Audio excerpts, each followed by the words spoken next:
Hi, I'm Matt Faulkner. I'm sitting here with Jeremy Swanson, and we're talking about some issues that come up in family law cases and the litigation that go with that.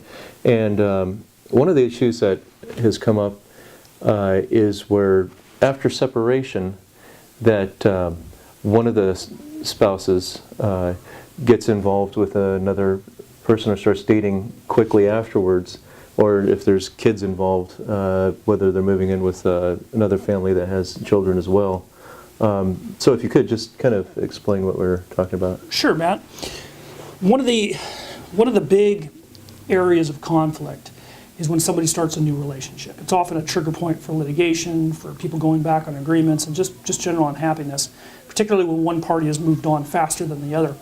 So in general, judges are fairly reluctant to get involved with that because they're not going to tell somebody who to date or how fast to date or how quickly to get involved. It's considered basic privacy rights.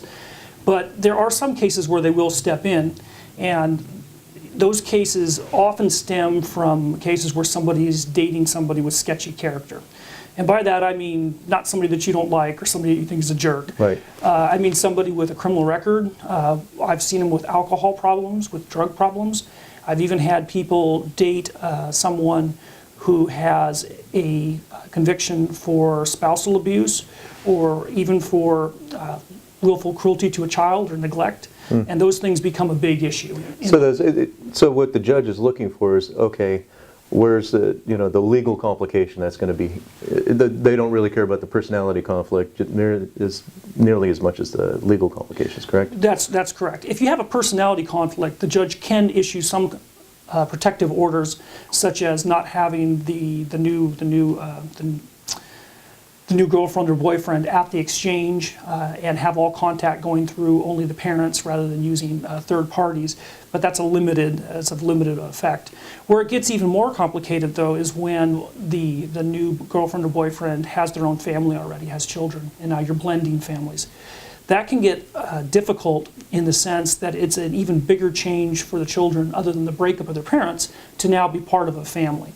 So the rule of thumb that I tell my clients is to analyze the situation and determine whether this is something that you're upset about because of the fact that they've created an insta-family, essentially replacing you in the relationship, right, or whether it's something that's actually detrimental to the children. And sometimes the relationships are detrimental. There can be issues like where the children don't get along. I've seen situations where there are physical fights between children. They're in the same household.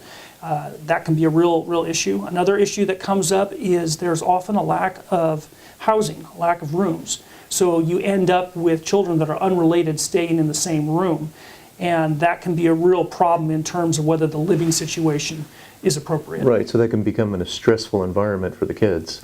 That's correct. And while that is generally not an issue which will end up in the suspension of parental rights forever, it can be for a temporary time. Judges often make rulings that have a if to it.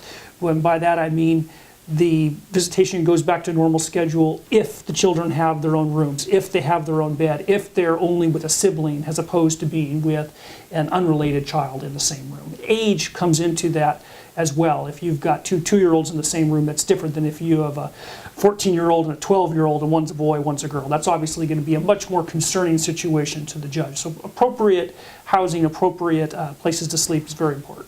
Okay, any final thoughts? It's really important to sort through your feelings on the issue and make sure that you're addressing it as an issue that really truly affects the children rather than something that affects you, and make sure that you've got good solid reasons before taking it to the judge. They take these things seriously and they take the well-being of children seriously, but if the judge determines that it's more about your feelings, they're unlikely to make a ruling about it. So think about that in advance, what your reasoning is behind your request. Yeah, put the kids first. Always. Okay, thank you. And thank you for watching.